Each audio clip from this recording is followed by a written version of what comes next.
안녕하십니까. 3월 4일 수요일에 두 번째 보내드리는 송국근의 혼술입니다. 조금 전에 그 유영하 변호사를 통해서 박근혜 전 대통령의 옥중 서신이 발표가 됐습니다. 천일 이상 수감생활 중에 처음으로 공개적인, 공식적인 옥중 서신이죠. 직접 친필로 써서 그동안 유영하 변호사가 몇 차례 박심을 전하는 것처럼 보였지만은 좀 신빙성이 없다, 신뢰할 수 있느냐 그런 말이 나왔는데, 오늘은 직접 친필로 이렇게 글씨를 써서 유영하 변호사가 국회 정론관, 출입 기자들이 있는 정론관에서 브리핑, 그 내용을 다 읽었습니다. 그 내용을 읽었는데, 제가 조금 전에 그에 대해서 그 내용을 좀 정리를 해드렸는데, 제가 좀 자세히, 이번에는 자세히 그 옥중서신에 나와 있는 박근혜 전 대통령의 지금 심정, 그리고 왜 지금 시점에 이 옥중서신을 냈을까, 그리고 이것이 앞으로 범보수 진영은 물론이고 사회로 총선에 어떤 영향을 미칠까, 그것을 좀 제가 간략하게 좀 정리를 좀 해드리겠습니다. 일단 박근혜 전 대통령이 코로나 사태를 맞아서 박근혜 시계 이 논란이 있었는데, 오늘 메시지가 전격적으로 나왔습니다. 제가 볼 때는 전격적입니다. 아마 메시지가 나와도 좀 더 총선이 임박한 시점에 혹시 보수 대통합을 호소하는 메시지가 나오지 않을까 싶었는데, 아마 여러 가지 요인이 작용했던 것 같습니다.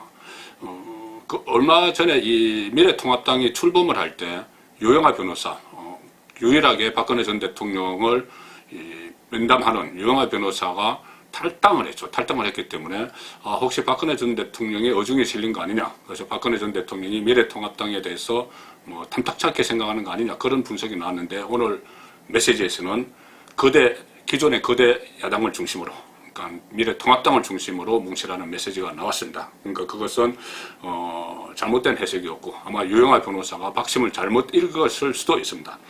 이런 상황에서 오늘 메시지가 나온 것은 저는 크게 보면 두 가지라고 봅니다. 하나는 이 코로나 사태, 너무 지금 엄중합니다. 특히 박근혜 전 대통령도 이야기했듯이 정치적 고향이죠. 대구 경북에서 4,000명 이상의 확진자가 발생하는 이런 상황에서 마치 대구 봉쇄론 이런 것도 나오고, 또 여러 가지 대구 경북이 어려움을 겪고 있으니까 아마 이 시점에서는 좀 메시지를 하나 내야 되겠다는 생각을 했을 수가 있고, 또 하나는 미래통합당이 출범을 했지만 이른바 태극기 세력, 박근혜 탄핵 무효를 계속 주장하는 그 세력들은 또 따로 가고 있습니다. 그래서 그 세력들도 지금 상황에서는 더 이상 진전이 되면 안 되니까 지금 상황에서 빨리 합치라, 그 메시지를 내기 위해서 그 서신을 발표한 것 같습니다. 제가 일전에 말씀드린 적이 있지만 박근혜 전 대통령은 메시지 관리에 상당히 철저합니다. 메시지 관리가 철저합니다. 본인의 이름으로 나가는 메시지에 대해서는 그때 정호성 비서관이 메시지를 담당을 했는데 일일이 다 체크하고 어디로 가는 것이냐, 또 이 내용은 무엇이냐 다 체크해서 줍니다. 저도 메시지를 제 책을 쓰면서 받은 적이 있는데 그 과정도 상당히 엄격하게 거치는 그런 과정을 거친 기억이 있습니다. 자, 일단은 박근혜 전 대통령이 그동안 옥중 생활을 전하는 그 여러 가지 이야기 가운데 하나는 제가 가장 많이 들었던 것이, 지지자들이 지금도 많을 때는 하루에 수백 통씩의 편지를 보내고, 또 직접 이 오프라인 편지뿐이 아니고 요즘은 교정시설에 온라인으로 보낼 수가 있습니다. 그런 것을 다 일일이 다 읽는다. 다 읽고 간혹가다 정말 감동스러운 감동적인 내용이 있으면은 유영하 변호사를 통해서 그 사람에게 감사의 그 말을 전한다, 이런 이야기를 제가 들은 적이 있습니다. 그리고 사실 실제로 오늘 편지 내용을 보면은 사실 그런 것 같습니다. 이게 서신을 보면은, 그 박근혜 옥중 서신을 보면은 지지자들의 편지를 읽으면서 바깥 소식을 다 아는 것 같습니다. 그 서신에서 이런 이야기들이 많죠. 어떻게 하더라, 그러니까 국민들의 걱정이 많더라, 또는 이런저런 호소를 들었다, 이겁니다. 그러니까 본인에게 박근혜 전 대통령에게 여러 가지 지지자들이 전하는 이야기들 종합적으로 담아서 이 서신을 낸 겁니다. 일단은 핵심은 4.15 총선에서 미래한국당 중심으로 태극기 세력을 힘을 합쳐라, 이것이 말하고 싶은 메시지죠. 근데 그 밖에 몇 가지 또 박근혜 전 대통령의 최근 심정을 알 수 있는 게 그 내용들이 두세 개 있습니다. 제가 짧게 말씀을 드리면은 일단 문재인 정권에 대한 평가를 했죠. 북한 핵 위협, 그리고 오방국들과의 관계 악화, 이런 것에 대해서는 나라의 미래가 불안정하다. 그래서 구치소에서도 걱정이 많았다. 문재인 정권을 겨냥을 해서 이야기를 했습니다. 또 많은 분들이 무능하고 독선적인 현 집권 세력으로 인하여 살기가 점점 더 힘들어졌다고, 또 희망이 보이지 않는다고 호소를 했다. 이런 대목도 있고요. 다 문재인 정권의 경제 실정, 이런 부분에 대해서 다 소식을 듣고 있고 생각을 하고 있는 것이죠. 또 뭐 특유의 애국심도 여전했습니다. 뭐 이대로 가다가는 정말 나라가 잘못되는 것이 아닌가, 이것도 뭐 전언을 했습니다. 라는 염려도 있었습니다. 이런 식으로 문재인 정권의 평가를 했고, 그 다음에 보수 야당에 대한 안타까움도 여러 차례 드러냈죠. 현 정부의 실정을 비판하고 견제를 해야 할 거대 야당의 무기력한 모습에 이것도 또 전언식으로 했습니다.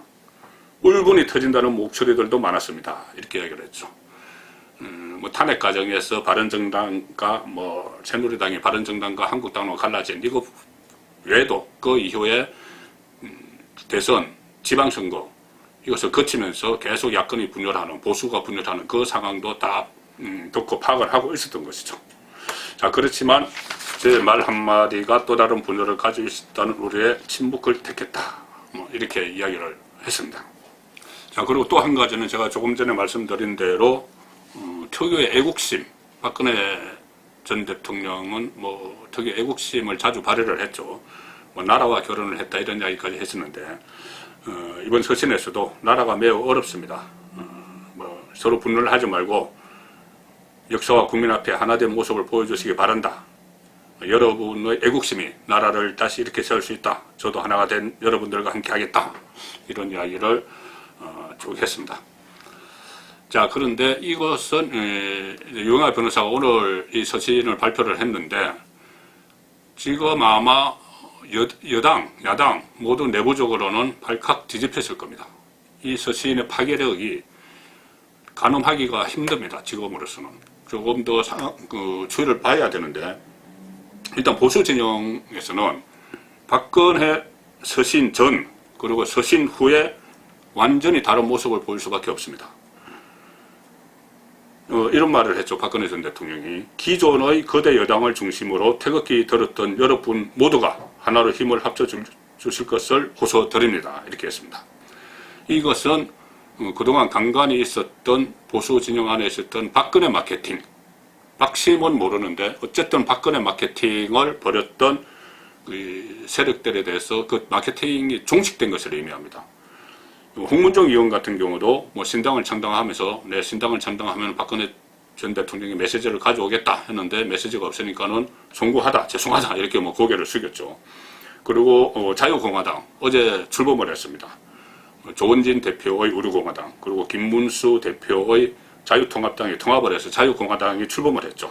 여기서 서청원, 그 친박계 자정이었던 서청원 의원이 상임 고문으로 참여를 했기 때문에 이것이 지금 통합당 공천 과정에서 낙천하는 사람들을 이삭죽기를 해서 또 하나의 거대한, 또 하나의 큰 세력이 되는 거 아니냐 이런 분석이 나왔는데 이제는 그렇게 할 수가 없게 됐습니다. 무조건 박근혜 전 대통령의 메시지가 있었기 때문에 친박 마케팅에 의존해서 당을 꾸려나가려던 이 세력은 자유공화당은 무조건 미래통합당과 합쳐야 됩니다.